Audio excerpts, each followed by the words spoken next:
Readers, welcome back to Parents Help Kids Learn, where we learn what good readers do, and then at the end of each reading lesson, you practice these reading skills together.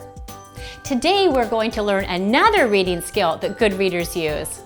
Today's lesson is, good readers summarize what they read.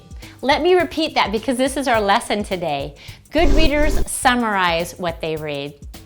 To summarize means to tell a short or concise description of the most important parts, ideas, or events in a text.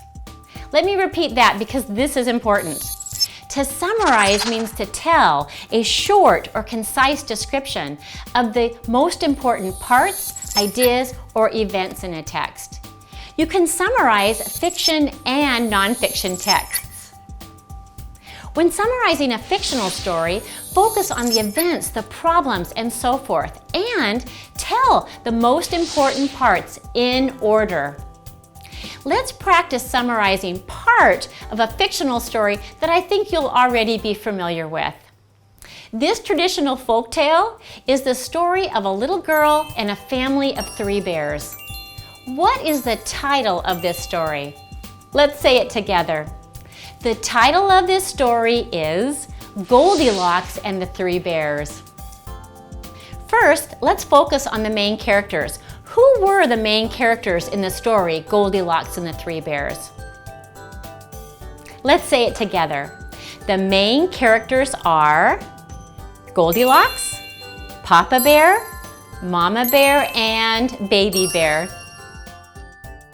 Next, let's focus on the main events in this fictional story in the order that they happened. What was the first main event in the story, Goldilocks and the 3 Bears?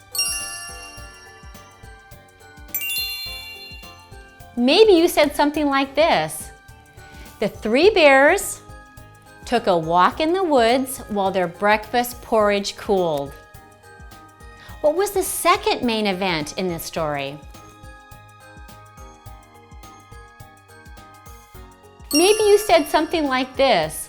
Goldilocks, who was walking in the woods, saw the bear's house and went right in. What was the third main event in this story? Maybe you said something like this. Goldilocks found 3 bowls of porridge and ate up all of Baby Bear's porridge. Well, we're going to stop right there with summarizing the main events in this story. But if you'd like to continue summarizing all of the main events in this story for fun and for practice, do it together at the end of this lesson. Now let's talk about summarizing when reading nonfiction text. You can summarize a nonfiction text you've just read by telling the most important details or facts that were presented. For example, when I read Amazing Gorillas by Sarah L. Thompson, I read many sentences, paragraphs, and pages with information about gorillas, but the most important details or facts that I learned were, gorillas live in families like humans do. Gorillas are primates like humans are. Gorillas have a thumb and 4 fingers like humans do. Gorillas take care of their babies until they're able to live on their own.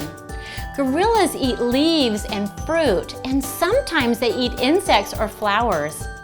Gorillas are big animals, and an adult male gorilla weighs as much as 2 adult men. Gorillas can live up to 40 years. We just summarized with fiction and nonfiction. Now it's your turn to practice together. Choose some just right books, and after you read part or all of a text, summarize what you've just read, because that's what good readers do. Happy reading, and I'll see you next time.